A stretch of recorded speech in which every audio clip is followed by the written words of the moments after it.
Shri Venkateswara gold తాకట్టులో ఉన్న మీ బంగారాన్ని విడిపించి కొనబడును.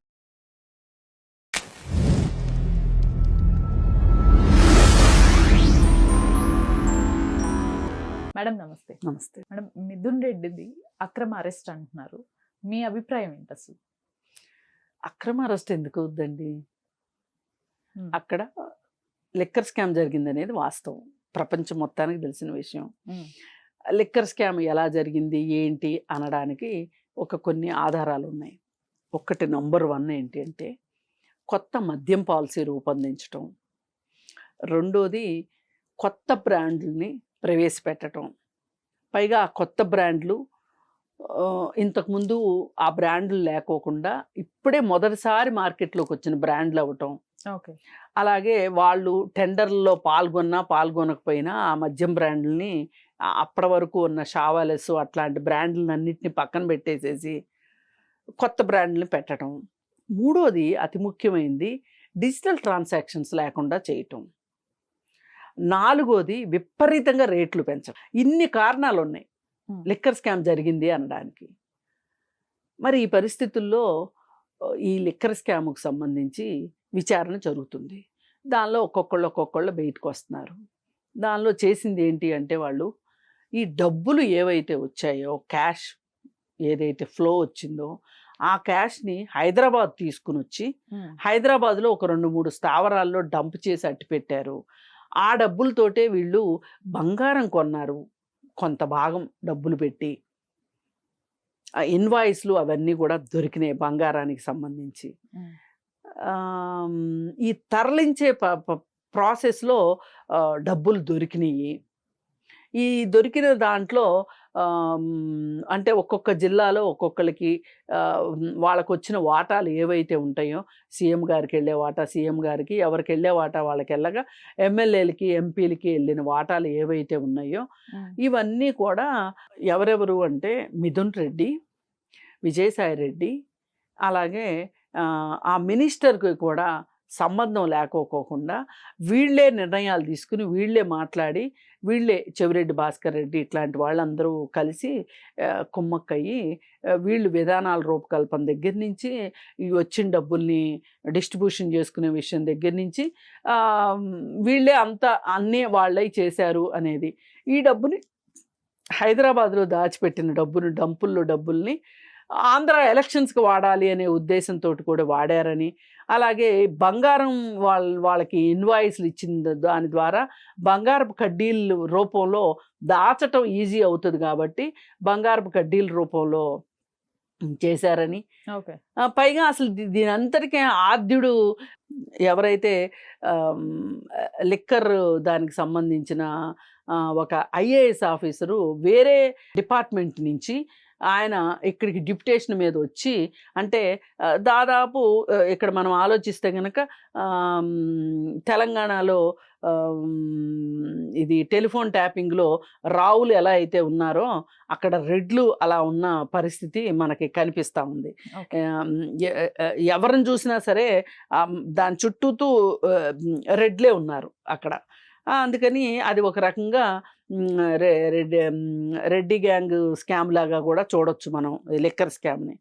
మరి దాంట్లో ఈ మిథున్ రెడ్డి ఎక్కువ పాత్ర పోషించాడు అనేది ఇక్కడ కొట్టొచ్చినట్టు కనిపించేది. సరే, మొత్తానికి వాళ్ళు కొండను దవ్వి ఎలుకను పట్టినట్టు మిథున్ రెడ్డిని అరెస్ట్ చేశారు. ఇప్పటికి మిథున్ రెడ్డి A3గా ఉన్నాడు. A3గా ఉన్న మిథున్ రెడ్డిని అరెస్ట్ చేసి వాళ్ళ రాజమండ్రి జైలుకి పంపించారు. స్నేహ బ్యారక్లో ఉన్నాడు అతను. అయితే వాళ్ళు ఏం కోరుకున్నారు అంటే చక్కగా ఆయన ఇంట్లో ఉన్నట్టే, ఆయనేమి జైల్లో ఉన్నట్టు కాదు, నేరస్తుడని కాదు, జైల్లో ఉన్నట్లుగానే ఆయనకి మంచము, దిండు, దుప్పటి, ఫ్యాన్ స్థానంలో అవసరమైతే ఏసీ, అలాగే వాకింగ్ చేసుకోవడానికి షూస్, చూడడానికి టీవీ, వార్తాపత్రికలు, పైగా ఇంటి దగ్గర నుంచి భోజనం, ఆయనకి రెగ్యులర్గా న్యాయ సలహాలు అందించడానికి లాయర్లు అందుబాటులో ఉండేటట్లు, అలాగే ఆరోగ్యం బాగలేదు అంటే కనుక ఇవన్నీ కావాలి అని చెప్పి వీళ్ళు అప్లికేషన్ పెట్టుకున్నారు. ఇది చూస్తే నాకేం గుర్తొచ్చిందంటే అప్పట్లో కవిత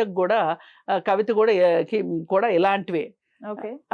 ఆమె మాట్లాడుకోవాలంటే బంధుమిత్రులతోటి ములాఖతులు, అలాగే లాయర్ల సహాయం, అలాగే చదువుకోవడానికి పుస్తకాలు, పడుకోవటానికి పరుపు, దిండు ఇవన్నీ, మళ్ళీ వెస్ట్రన్ కమోడు, ఇలా రకరకాల సౌకర్యాలతోటి అది ఇల్లా జైలా అని అనిపించేటట్లు అడిగారు. అవన్నీ కూడా ఇస్తారు కూడా, ఎందుకంటే అప్పుడు కవితకి ఇచ్చారు. మరి ఈ మాత్రానికి జైలు ఎందుకు, ఈ ఇంతంత రాద్ధాంతాలు దేనికి, ఇంత హడావుడి దేనికి, మీడియా హడావుడి దేనికి, ఇప్పుడు న్యూస్ యూట్యూబ్లో వాళ్ళు మాట్లాడుకోవడం దేనికి, మీరు నేను మాట్లాడుకోవడం దేనికో నాకైతే అర్థం కావట్లా. మరి ఇదే రకంగా చూసుకుంటే గనక, అంటే గవర్నమెంట్ తలుచుకుంటే ఎంత చేస్తుందో దీన్ని బట్టి మనం అర్థం చేసుకోవచ్చు. అదే సాయిబాబా అనే ఆయనకి 90% వికలాంగుడైన సాయిబాబాకి 10 సంవత్సరాల పాటు ఆయన్ని అండాసెల్లో పెట్టారు. ఓకే. ఆయన చక్రాల కుర్చీకే పరిమితమైన వాడు. ఆయన ఒక గ్లాస్తో నీళ్లు కూడా తాగలేడు. అలాంటి వ్యక్తిని 10 సంవత్సరాల పాటు, 10 సంవత్సరాల తర్వాత ఆయన ఏ నేరము చేయలేదని నిరూపణ అయింది. ఆయనకి వ్యక్తిగత సహాయకులు కూడా లేకోకుండా ఆయన నానా ఇబ్బందులు పెట్టి, అసలు ఎంత హింస, వీటిలో పురాణాల్లో చెప్తారు కదా, నరకంలో ఎలాంటి శిక్షలు ఉంటాయో దాన్ని మించిన శిక్ష ఆయనకి జీవితంలో చూపించారు. సరే, చివరికి ఆయన్ని నిర్దోషిగా రిలీజ్ అయిన తర్వాత అతి తక్కువ కాలంలో పూర్తిగా అనారోగ్యం పాలైపోయి చనిపోయాడు ఆయన. ఈ 10 సంవత్సరాల పాటు ఆయనకి సరైన వైద్య సహాయం అందలేదు, సరైన వ్యక్తిగత సహాయం అందలేదు. ఆయనకి పుస్తకాలు కావాలి అనుకుంటే, ఆయన ఒక ప్రొఫెసరు, ఆయన పుస్తకాలు కావాలి అనుకుంటే ఆ పుస్తకాలపైన ఎర్ర రంగు అట్టలు కూడా ఉండకూడదు అనేంత నిషేధం పెట్టి ఆయన మహారాష్ట్ర జైల్లో ఉన్నారు, నాగపూర్ జైల్లో ఉన్నారు. నాగపూర్ జైల్లో ఉంటే నాగపూర్ జైలర్కి మరాఠీయే వచ్చు, ఇంగ్లీష్ రాదు, తెలుగు రాదు అంటే ఆశ్చర్యపోకర్లా, ఆయనకి ఇంగ్లీష్ కూడా రాదు. అందుకని ఆయనకి ఒక పుస్తకం ఇస్తే ఒక ఇంగ్లీష్ వచ్చిన వాళ్ళు చదివి ఈ మరాఠీ ఆఫీసర్కి చెప్తే మరాఠీ ఆఫీసర్ ఓకే చేస్తే అప్పుడు పుస్తకాలు ఆయన దగ్గరికి వెళ్తాయి. ఇంత దారుణమైన పరిస్థితి. మరి ఇంకొక ఆయన స్టాన్ స్వామి అని ఒక ఆయన ఉన్నాడు. ఆయన వయసు 80 సంవత్సరాలు పైబడి, ఆయనకి పార్కిన్సన్స్ డిసీజ్ ఉంది. ఆయన గ్లాస్తో నీళ్లు తాగలేరు. ఆయన సిప్పర్ అడిగారు. తెలుసుగా సిప్పర్ అంటే మీకు? చిన్నపిల్లలు నీళ్లు తాగే టంబలర్ అడిగారు. టంబలర్ ఇవ్వాల ఆయనకి. జైల్లోనే చనిపోయాడు ఆయన. అంటే చూడండి, డబ్బులున్న వాళ్ళకి న్యాయం ఎంత గొప్పగా పనిచేస్తుందో, వాళ్ళ తరఫున ఎలా నిలబడుతుందో. పక్క స్కామ్ చేశాడు అనేది అభియోగం అతని పైన. నిప్పులేంది పొగరాదంటారు కదా. మరి వాళ్ళ విషయంలో కూడా ఇలాగే మాట్లాడారు. వాళ్ళు ఏ నేరము చేయకపోతే వాళ్ళని ఎందుకు పోలీసులు అరెస్ట్ చేస్తారు అన్నారు. వాళ్ళని శిక్షించారు. శిక్ష ఖరారు కాకముందే శిక్షించారు. మరి ఇప్పుడు ఇతను నిప్పులేంది పొగరాదు కదా. మిథున్ రెడ్డికిన్ను కల్వకుంట్ల కవితకి ఇంత సౌకర్యాలు ఎందుకు ఇవ్వాలి చెప్పండి. అందుకని చాలా దారుణమైన విషయం అండి. మిథున్ రెడ్డికి ఇన్ని సౌకర్యాలు ఇచ్చిన తర్వాత ఇవన్నీ చూశాక ఎవరికైనా ఏమనిపిస్తుంది అంటే, ఏం పర్వాలేదు, మనం ఏ నేరమైనా చేయొచ్చు, మనకి ప్రభుత్వాల అండలు ఉంటే చాలు, పైవాడి చూపు ఉంటే చాలు మన పైన, మనం ఏ నేరం చేసినా మనకు శిక్షలు ఇలాగే నామమాత్రంగా ఉంటాయి, మనం చాలా సుఖంగా సంతోషంగా అసలు కొన్ని రోజులు అన్వాంటెడ్ పీపుల్ని అవాయిడ్ చేస్తూ హ్యాపీగా జైల్లో ఉండొచ్చు అనిపిస్తుంది. ఇప్పుడు నాకు అనిపిస్తుంది, ఇన్ని సౌకర్యాలు ఇస్తే నేను కూడా జైలుకి వెళ్తా హ్యాపీగా. ఇన్ని సౌకర్యాలు ఇస్తానంటే నేను మర్డర్ అయినా చేస్తా. ఇలాగ ఆలోచిస్తారు మనుషులు. ఇది చాలా ప్రజాస్వామ్యానికి ఒక రకంగా మాయన మచ్చ. ఇట్లా అంటే ఇక మనుషులు, రాజకీయ నాయకులు అవినీతి పరులు అవ్వకుండా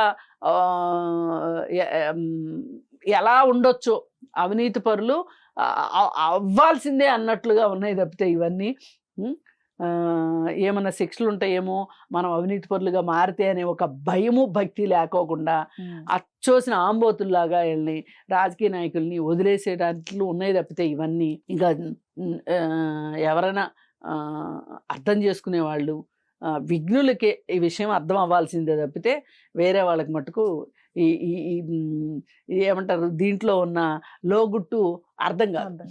రైట్ మేడం, థ్యాంక్ యూ.